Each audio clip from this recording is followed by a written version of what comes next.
Riley changes course and leaves the road, easily picking his way through the trees thanks to his dark-adapted eyes.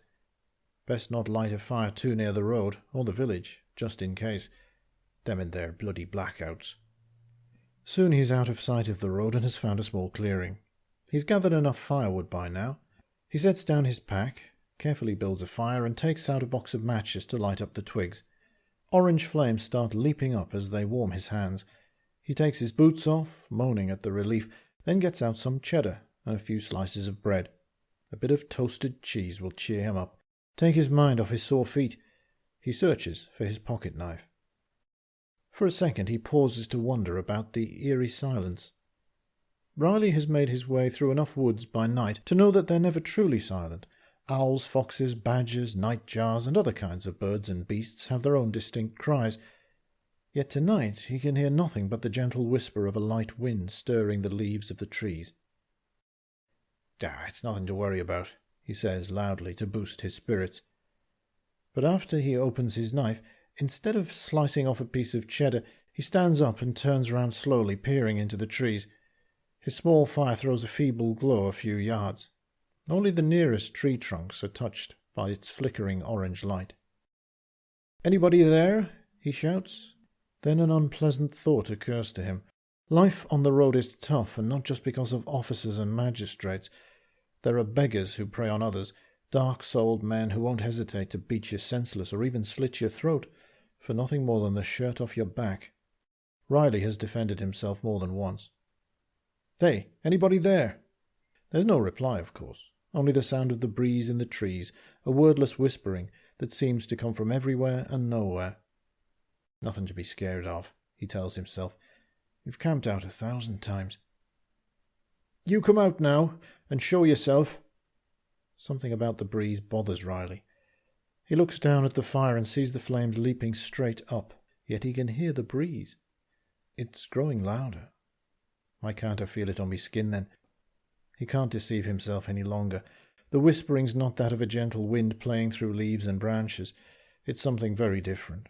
The insistent sound grows louder, more articulate, and it sounds hateful and threatening.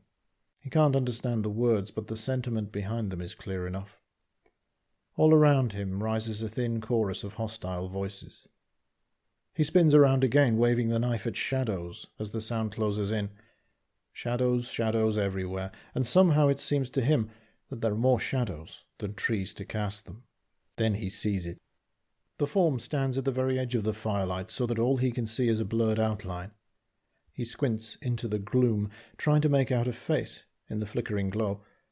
Surely there must be a face. You can't whisper without a mouth. "What do you want?" he shouts, trying to boost his courage by making as much noise as possible. But again his trembling voice betrays him. "I've got a knife." "As if they can't see that, you bloody fool." Frightened and confused, he steps forward, waving the blade again. This brings him between his fire and the intruder, so that his own shadow blots out what little he can see of it.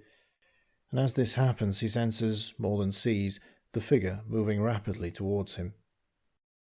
"You keep off now," he yells, but his nerve has gone.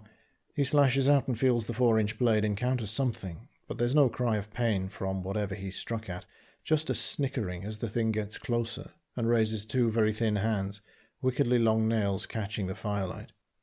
Riley drops the knife and turns to run, all thought of toasted cheese forgotten. He flees blindly past the fire, maddened with terror like a wild animal that senses a predator in pursuit. He leaves the clearing and plunges noisily into the undergrowth, heading towards the village, and desperate to leave the darkness of the woods. As he runs, Riley feels sharp-nailed fingers clawing at his back. They're weak at first, but seem to grow stronger, as if feeding on his fear. He screams as a bird bursts out of cover and flies past his head. Disoriented, he almost falls, regains his balance, and runs on. There's something bright ahead of him, moonlight glinting off the waves of the North Sea. A line of black, rectangular silhouettes reveals the cottages of Doncaster. He feels a surge of hope, but then another gaunt figure springs up in front of him like a monstrous jack-in-the-box. He tries to swerve round it, stumbles, and falls. He lands awkwardly, and is winded. The clawing hands are much stronger now, becoming even more substantial. As Johnny tries to crawl on towards the light, he feels them ripping through his clothes.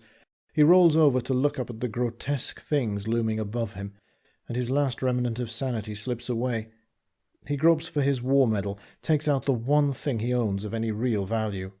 "Leave me alone and just take it," he implores, holding out the dull metal cross. "I never done nothing." If his attackers can hear him, they show no sign of willingness to bargain. One figure raises his hand. As he anticipates the slashing stroke, Riley feels a sudden, terrible pain in his left side. He sees the horrifying face above him fade to blackness, realizing that the heart, which has endured so much in war and peace, has finally failed him.